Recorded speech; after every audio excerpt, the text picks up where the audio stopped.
तुमको मेरा नमस्कार। सर्व जगत के अलंकार, प्रणाम तुम्हें मेरा हर बार। तीन जगत के नाथ आपके चरणों में जाऊं बलिहार। भवसागर के शोषण करता, तुमको वंदन बारंबार।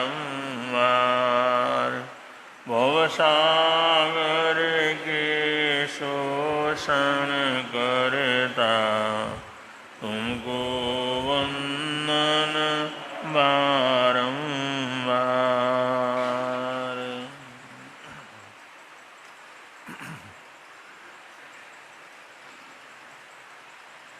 प्रसंग चल रहा है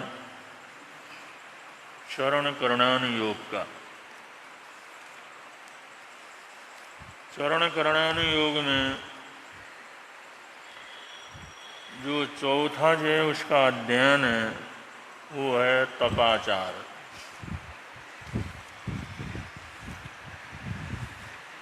तपाचार में बाह्य तप के बाद आंतरिक तप का वर्णन चल रहा है।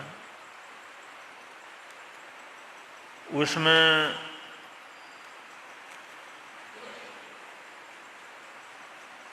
वैयावृत्त तप का सेवा जो तप है, जिसे अंतर तपस्या के अंतर्गत रखा गया है, उसकी बात यहाँ पर चल रही है।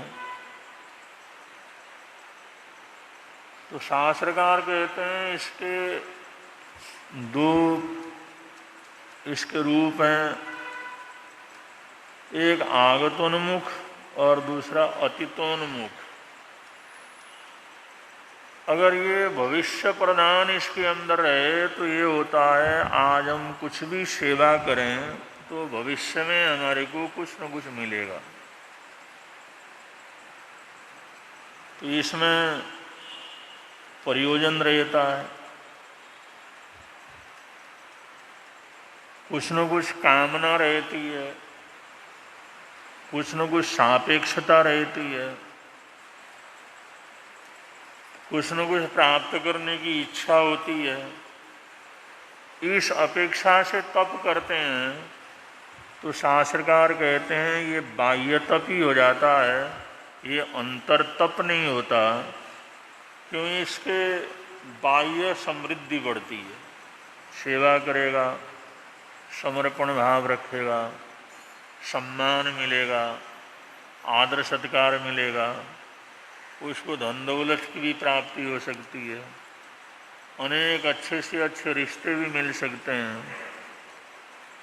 तो इसमें बहुत सी चीज़ों का उपलब्धि होना, मिलना, ये सापेक्ष रहता है। और तप वो है जो हमारे पास है उसको भी दूर करे।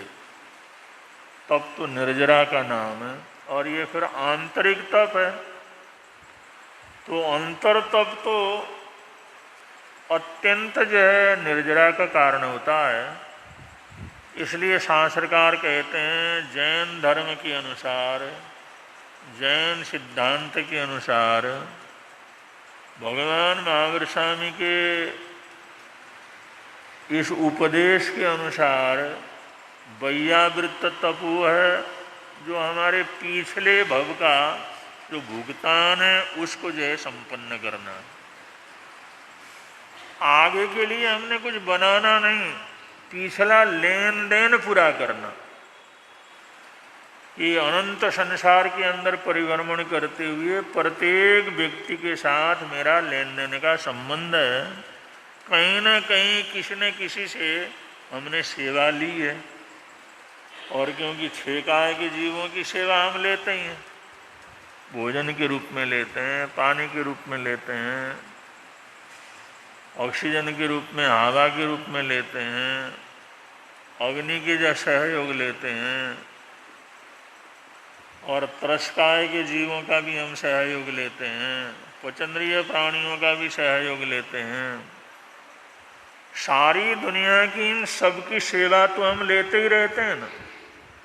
और सेवा लेते हैं तो कभी न कभी सेवा करनी भी पड़ती है। अगर किसी से हमने सेवा ली है तो उसका भुगतान भी तो करना पड़ेगा। तो हम अपने जीवन में इतनी सेवाएं लेते हैं, उसके एवज के अंदर कुछ देने का सोचते नहीं हैं। हम एक इंद्रिय जगत को क्या देने का सोचते हैं? सेवा लेते हैं। वनस्पति जगत से कितनी चीजें हम लेते हैं, लेकिन कभी ध्यान नहीं आता भाई ये भी कभी न कभी हमारे को चुकता करना पड़ेगा। हमने उनका भी ऋण हमारे ऊपर है। एक एक वस्त्र के रूप में, एक एक मकान के रूप में और साधनों के रूप में कितना वनस्पति जगत है जो हमारी सेवा में लगा हुआ है या हमारी सेवा के उपयोग के अंदर आता है। और उसके एवज में हम जिंदगी भर के अंदर क्या देते हैं?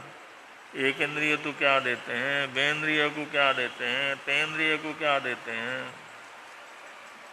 कोई भी चीज हमारे पास आती है तो कितने लोगों का सहयोग होने की वजह से हमारे पास पहुंचती है, लेकिन उनका लेन देन हमारा कहाँ पूरा होता है। तो ये ऋण हमेशा रहता है। अगर हम मौका मिलने पर, कभी भी चांस मिलने पर, चाहे गरीबों की सेवा हो, चाहे बीमार की सेवा हो, चाहे आर्तता के अंदर है उसकी सेवा हो, या बड़े बुजुर्गों की सेवा हो, या मित्रों की सेवा हो, या पशु जगत की सेवा हो, कोई भी सेवा का चांस मिले तो उस सेवा को निष्काम भाव से करना। इससे पता नहीं कितना कुछ मैंने लिया है, उसका चुकता हो गया। उसके एवज में कुछ भी मान, सम्मान, आदर, सत्कार कुछ भी लेने की अपेक्षा का नहीं होना, मन के अंदर सोचना भी नहीं। इस प्रकार की जो सेवा वृत्ति है, शास्त्रकार कहते हैं ये सब अंतर तप के अंतर्गत घटित होता है। तो इसलिए साधक लोग मरना पसंद करते हैं, लेकिन कहीं पर भी दोष का सेवन करना पसंद नहीं करते। वो कितना कठिन काम है। पहले भी हमने बतलाया था, एक बार वो घटना बतलाई थी। आचार्य कांशीराम जी महाराज साहब जब युवानी में थे, विचरण करते करते ऐसी जगह पहुंच गए, रास्ता भूल गए। दोपहर का समय हुआ, भयंकर गर्मी पड़ रही थी, प्यास लग रही थी, इतनी भयंकर प्यास लग रही थी। और उनको पता लगा कि रास्ता भूल गए और जहाँ जाना हो उधर से बहुत आगे हम दूसरी जगह पहुँच गए हैं। तो उस बस्ती के अंदर जैसे बैठे, वहाँ पर पहुँचे तो सोचा चलो भाई कहीं से कुछ मिले। अब यहाँ तो क्या मिलना है, अगर छाछ वगैरह मिल जाए, गांव है। तो जिस समय ये घर के अंदर उन्होंने छाछ के लिए बोला, कोई छाछ वगैरह हो, तो उन्होंने पूछा भाई हमने क्या लेना है, भोजन वगैरह लेना हो तो बना देते हैं, फल फ्रूट बनना हो तो ला करके दे देते हैं, खाने की चीज़ कोई चाहिए तो ला के दे देते हैं। उन्होंने कहा हमारे को ऐसा कुछ नहीं करना, आप चल के आए हैं, संत हैं, महात्मा हैं, कुछ तो आप लेंगे। तो उन्होंने यही सोचा भी घर के अंदर अगर छाछ हो तो छाछ ले सकते हैं, लस्सी। उन्होंने सोचा वही चीज़ गांव के अंदर अभी मिल सकती है। अब जिस समय ने कहा अभी लाते हैं, छाछ तो हमारे पास आई है, अभी लाते हैं। तो उस बहन ने अंदर जा कर के देखा तो छाछ बहुत थोड़ा था, और उसने उसके अंदर पानी मिला दिया। इतने से छाछ से महात्मा का क्या होगा, उनका तो बुरा हाल हो रहा। उसने तो दया से, करुणा से, सद्भावना से, लेकिन उस महापुरुष ने एक इंद्रिय जीवों की हत्या का, उसके दोष का जो त्याग किया हुआ था, इसलिए उन्होंने ये सोचा भाई इस दोषपूर्ण चीज को तो मैंने लेना नहीं। क्योंकि जैसे वो लेकर के आई तो उनको एक बूंद उस मटकी के ऊपर लगा हुआ जिस समय पानी का बूंद देखा, उसी से पता लगा लिया इसके अंदर पानी डाल दिया, और वो कच्चा पानी डाल दिया। और कच्चे पानी के सेवन का अपने को पचकान है। हमने अपने लिए एक इंद्रिय जीव को भी कोई तकलीफ नहीं देना। अब ये सेवा, ये सहयोग हमारी वजह से किसी को कोई तकलीफ न हो। हम साता पहुंचा सकें तो ठीक है, लेकिन हमारी वजह से किसी को जरा सा भी तकलीफ न पहुंचे, इस जीवन को जीना ये वैयावृत्त तप के अंतर्गत आता।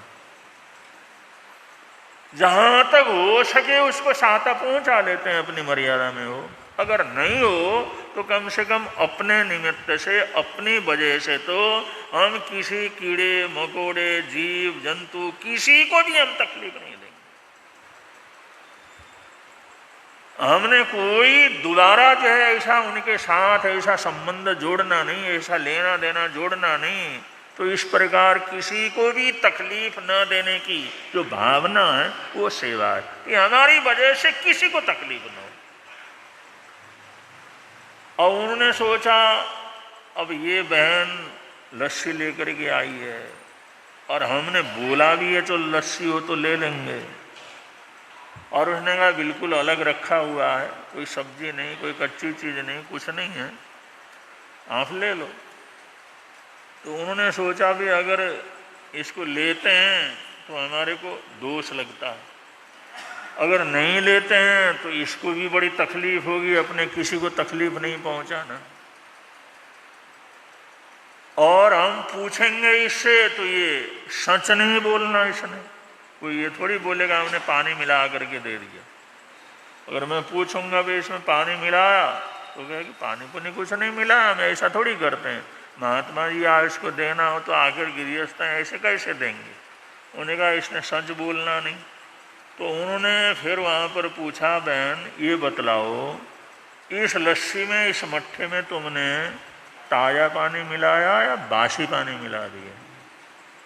तो उसके सामने धर्म संकट हो गया। अब एक साधक के प्राण निकलने को हो रहे हैं गर्मी की वजह से, अब इतना करके खोज करके ये बतलाते हैं ये हमारे लिए उपयोग नहीं है, ये इसका उपयोग हम नहीं कर सकते। तो बंधु इससे बड़ी और वैयावृत्त की सेवा क्या हो सकती? तो ये कठोर तप हमने किसी भी 6 काय के जीवों को, किसी को भी हमने अपनी तरफ से तकलीफ नहीं देना। उसको साता पहुंचा सकें तो ठीक है, लेकिन असाता हमने नहीं पहुंचाना। ये वृत्ति, ये सोच, ये गहराई, इसको पालन करना कितना कठिन काम। इसलिए ये सेवा व्रत, वैयावृत्त का जो तप है ना, ये बड़ा कठिन तप। और कभी भी कितनी भी सेवा करते करते अगर तुम्हारे प्राण भी चले जाएं, लेकिन उसके एवज में कुछ भी चाहना नहीं, ये सोचना पिछला लेन देन हमने पूरा किया, पीछे इसने सेवा की है तो उसको मैंने चुकता किया, लेना इसमें कुछ नहीं कि हमारा बराबर हुआ, हमने कुछ किया, ऐसा मन के अंदर ही नहीं आना। तो ऐसा सोच बदलना, ऐसे विचार बदलना और इस तरह के जीवन को जीने का एक आंतरिक जीने की शक्ति का पैदा होना, इसको कहते हैं वैयावृत्त अंतरतप। और ये इस आत्मा के नज़दीक जो है पहुँचने की स्थिति होती है, परमात्मा अवस्था के नज़दीक पहुँचने का ये रास्ता होता है, इसलिए अंतरतप के अंतर्गत इसको रखा है। तो सेवा करना, सहयोग करना, अच्छा करना बड़ा मुश्किल का काम है। नाटक करना तो फिर भी आराम होता है। आजकल आप लोग देखते ही हैं व्हाट्सएप वगैरह में, मोबाइल वगैरह में बहुत से ऐसे छोटे छोटे नाटक आते हैं। उसने फलाने की सेवा की या किसी का सहयोग किया, किसी के वृद्ध का सहयोग किया, जो घटनाएं घटती हैं रोजमर्रा के उसमें, और वो बना करके क्लिप्स तो आते हैं, बड़े अच्छे अच्छे आदमी सोचता है अरे कमाल कर दिया इस आदमी ने, कमाल कर दिया भाई, ऐसी सेवा की, जान नहीं, पहचान नहीं, कुछ नहीं, लेकिन इसने अपने जान की बाजी लगा करके अगले की सेवा की।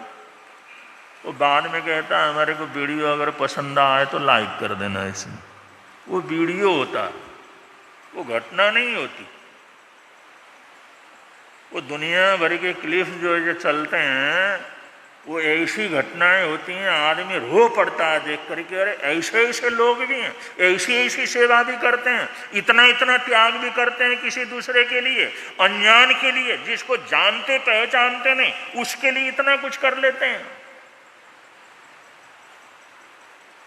और बाद में पता लगता है ये तो आपस में दोस्त हैं और इन्होंने जो है ये वीडियो बनाने का एक कार्यक्रम शुरू किया हुआ है। वो कहते भाई हमने वीडियो बनाया है आप लोगों की जानकारी के लिए, अगर अच्छा लगे तो इसको लाइक कर देना, शेयर कर देना, तो अपने टीआरपी बढ़ाने के लिए। बंदो नाटक करना तो आसान है, वो वीडियो बनाना तो बड़ा आसान है। उसमें हूबहू इस तरह का दृश्य उपस्थित कर देते हैं, वास्तव के अंदर इन्होंने बहुत अच्छा किया। ये किसी को बतलाने के लिए, उपदेश देने के लिए तो ठीक है, लेकिन वो जीवन कोई जी सकता है? नहीं जी सकते। ऐसा प्रसंग आए वो लोग ऐसा कर सकते हैं? नहीं कर सकते। उसके लिए बहुत गहरी जो है एक आत्मतोष, आत्म ताकत चाहिए। तो बंधु ऐसे वीडियो बनाना, ऐसा नाटक करना, ऐसा बतलाना, ऐसी घटनाएं कहना या सुनना, ये तो बड़ा काम जो आसान है, लेकिन ऐसी चीज़ों को जीना, ऐसी चीज़ों को वास्तव के अंदर, जीवन के अंदर जीना, ये बहुत कठिन है, बहुत कठिन काम। और वो भी मोटिवेट करने के लिए, लोगों को आज की स्थिति बताने के लिए, भाई आजकल हमारे घरों में क्या क्या हो जाता है, या बड़े बुजुर्गों के साथ क्या होता है, या छोटों के साथ क्या होता है, हम अपने मित्र होकर के मित्र के साथ कैसा दगा करते हैं, या हम कैसा कैसा अभद्रता का व्यवहार करते हैं, वो दुनिया को ये दिखाने के लिए या समझाने के लिए, वो भी अच्छी चीज़ है, लेकिन उस चीज़ को वास्तव के अंदर जीना बड़ा कठिन काम। तो ऐसे जीवन को जीने वाले लोग वो तो मोक्ष के नज़दीक पहुँचते हैं। इसलिए कहा गया है कि ये अंतर तप है। नेमिनाथ जिस समय बारात लेकर के गए और जिस समय अभी जो है उनकी शादी का कार्यक्रम, पहले बारात का स्वागत करना ही था, उससे पहले उन पशुओं के चित्कार को उन्होंने सुना। और वरना ऐसे ढोल धमाके हों, पहली बारात निकली हो, दुनिया भर के राजा महाराजा हो, ऐसी खुशी का वातावरण हो, ऐसे वातावरण के अंदर कोई किसी का चीख पुकार कहाँ किसी को सुनाई देता। अब जुलूस चल रहा था, तरह तरह के वाद्य अंदर चल रहे थे, तरह तरह से जयकारे लग रहे थे, तरह तरह का उत्सव चल रहा था। उनको जिस समय वो पशु की चित्कार जैसे कानों में पड़ी, उन्होंने कहा सारथी से अपने इसको यहीं पर रोको। उन्होंने कहा क्यों रोकें? सुनो, ध्यान से सुनो, ध्यान से सुनो। ये आवाज़ आ रही है कुछ पशुओं के रोने की, चिल्लाने की, चीखने की। और वो तो बाड़ा कोई रास्ते में ला करके थोड़ी बनाया हुआ था, कोई बनाता थोड़ी भाई यहाँ से बारात गुजरने वाली है, यहाँ पर ला करके पशुओं को यहाँ इकट्ठा करके रखो। ऐसा तो एक समझदार आदमी करता नहीं है। एक कसाई भी जो होता है वो भी जो है बाड़ा बनाता है तो कहीं पिछवाड़े में ले जा करके रखता है, कोई सड़क के ऊपर ला करके थोड़ी रखता, कोई जाते जाते सब हुआ हो। जैसे उन्होंने उस चीख को सुना, उस पशु की आवाज़ को सुना, उसी समय उन्होंने रोका। सारथी को कहा भाई ये पता लगाओ ये पशु ऐसे कैसे चिल्ला रहे हैं। और जिस समय उसने आकर के जाकर के देखा, अलग अलग बाड़ों के अंदर तरह तरह के पशु वगैरह वहाँ पर बंधे हुए हैं, पक्षी वगैरह बंधे हुए हैं, पता लगाया तो ये जो है आपके बारातियों में जो बहुत से लोग जो है ऐसे मांसाहारी लोग हैं, और उनके निमित्त से इनको इकट्ठा करके यहाँ पर बांधा हुआ है, रखा हुआ है। तो बहुत सा ऐसा होता है कि आज कृष्ण की जो उनके भाई थे, अरिष्टनेमिनाथ भगवान का बारात था, तो क्या वो मांस मच्छी वगैरह चलती थी? ऐसा नहीं है। उस समय क्या इस तरह से देते थे क्या? उस समय भी ऐसा नहीं है। उस समय जो पहली बारात थी ये पहली बारात थी, उससे पहले कभी ऐसी बारात निकलती नहीं थी। तो राजा ने ये सोचा, उग्रसेन ने ये सोचा कि उनके साथ भील राजा भी हैं, आदिवासी राजा भी हैं, जंगलवासी राजा भी हैं, अच्छे भी हैं, बुरे भी हैं, और मैं लड़की का पिता हूं, और वो आएंगे और बाई भी ऐसी मांग वगैरह हो गई तो फिर क्या करेंगे। अब इतने मुश्किल से तो ये बारात आई है, अगर किसी को नाराजगी हो गई तो क्या करेंगे।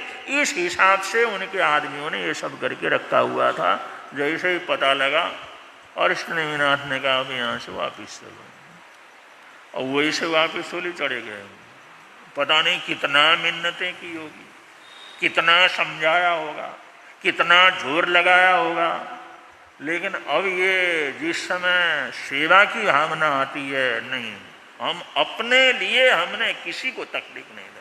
अगर हमारे इस काम से, हमारे इस वैवाहिक जीवन से इतने जीवों को मरने की स्थिति होती है तो हम ऐसी शादी नहीं करेंगे। तो उन्होंने वो सब को क्या कर लिया। तो ये वैयावृत तप, आंतरिक तप। तो ऐसी तपस्या को तपना बहुत मुश्किल का काम होता है।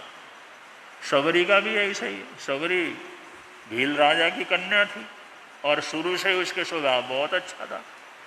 कोई पशु को कोई काटता था तो इतनी रोती थी, इतनी रोती थी, तो वो भील परिवार इसके सामने किसी पशु की हत्या नहीं करते थे। अब जिस समय बड़ी हो गई तो वहां पर ये हुआ, अब ये तो शादी के अंदर तो सब चलेगा, पशुओं को जैसे ला के रखा, शादियों के अंदर तो चलेगा, तेरी शादी होने वाली है तो नौजवान हो गए, राजकुमार आएगा, भील कुमार आएगा, उसके साथ शादी करेंगे, वो तो सारे के सारे खाने वाले, ऐसा थोड़ी चलता है। तो उस शबरी ने रात को सारे बाड़े खोल दिए और घर छोड़ करके वहां से भाग गई, और सारी जिंदगी उसने शादी नहीं की। और उस जंगल के अंदर, उस इलाके के अंदर जहां महात्माओं के कुटिया वगैरह थे, आश्रम थी, उसके सामने जाकर के जिस समय उसने रहना शुरू किया तो वो लोग भी अछूत समझते थे, भाई ये भील कन्या है और इसको वहां पर पूजा पाठ करने का कोई मौका नहीं था, अंदर जा भी नहीं सकती थी। लेकिन वो रात को जिस समय सारे महात्मा लोग सब सो जाते थे, ये जाकर के गली गली सब साफ करके आ जाती थी। और संत लोग सोचते थे, सन्यासी सोचते थे, हमारे तपस्या के प्रभाव से कोई देवता आकर के साफ करके चला जाता है। वो रोज इस तरह से करती थी, उस अंधकार के अंदर साफ करके जाती थी, लेकिन उसने कभी नहीं चाहा मेरा कोई मान हो, सम्मान हो, आदर हो, सत्कार हो। सेवा के लिए सब कुछ किया, सिर्फ सहारे के लिए वहां पर रहती थी। ये महात्मा लोग रहते हैं तो यहाँ पर मैं सुरक्षित रहूंगी।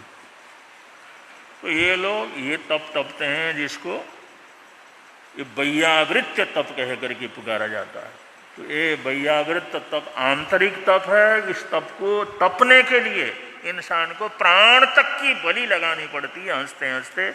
इसलिए कोई कोई भाग्यशाली पुण्यशाली आत्माएं होती हैं जो इस तप को, तप के जन्मों जन्मों के कर्मों को नष्ट करके उस मोक्ष के अधिकारी बनते हैं। इसलिए बड़े प्रेम से आप लोग बोलेंगे, मिलता है आनंद प्रभु की वाणी से, मिलता है आनंद प्रभु प्रवर्तक शांति गुरुवर प्यारे, प्रवर्तक शांति गुरु जीवन नैया के रखवारे, जीवन नैया के रख जोड़ गए संबंध प्रभु की वाणी से, जोड़ गए संबंध प्रभु की वाणी से, मिलता है आनंद प्रभु की वाणी से, मिलता देता है आनंद प्रभु। आज का किसी भी भाई बहन का एकासना वियासना हो तो एकासना वियासना का प्रत्याख्यान करेंगे। आज के अपने अपने मंधारण के अनुसार एकासना वियासने का बचखान और तस्वंती परिकवनंदम करियंते आग वो सरे वो सरे वो सरे। शिमला जी श्राविका शिमला जी, उनका आज 32वां जो आयमिल है, 32वें आयमिल की आराधना साधना कर रहे हैं। और आयमिल के मास खमन से आगे अपने उन्होंने तपस्या की यात्रा को अग्रसर कर दिया है। तो ये कठिन तपस्या के मार्ग के ऊपर अग्रसर हैं। उनको हर तरह से साता रहे ऐसी हार्दिक मंगल कामनाएं। इन मंगल कामनाओं के साथ आज 32वें आयमिल का बचकाना कारण मैं सब समाय त्याग वो सरे। आज का उपवास, अगर किसी भाई बहन का उपवास हो, श्रीमती मधु रमेश जी, उनका आज का उपवास है। सौभाग्यवती कमल अजित कुमार जी जैन, उनका भी आज उपवास है। दोनों के उपवास का बचकाना रहे त्याग वो सरे। आज का जाप है श्री वर्धमान महावीर को वंदन बारंबार। श्री वर्धमान महावीर को वंदन बारंबार। श्री वर्धमान महावीर को वंदन बारंबार। श्री वर्धमान महावीर को वंदन। आज हमारे बीच में श्री विकास जी जैन यहाँ पर आए हुए हैं। पूज्य प्रवर्तक श्री जी महाराज साहब सुंदर नगर लुधियाने के अंदर विराजमान है और भव्य चतुर्मास वहाँ पर चल रहा है। खूब धर्म की प्रभावना हो रही है, बहुत से कार्यक्रम संपन्न हो रहे हैं और पूरे लुधियाना वासी तहरील से वहाँ पर लाभ ले रहे हैं। वहाँ के मंत्री लुधियाना सुंदर नगर के श्री विकास जी जैन यहाँ पर आए हुए हैं। उनको बहुत बहुत मंगल कामनाएं, सद्भावना।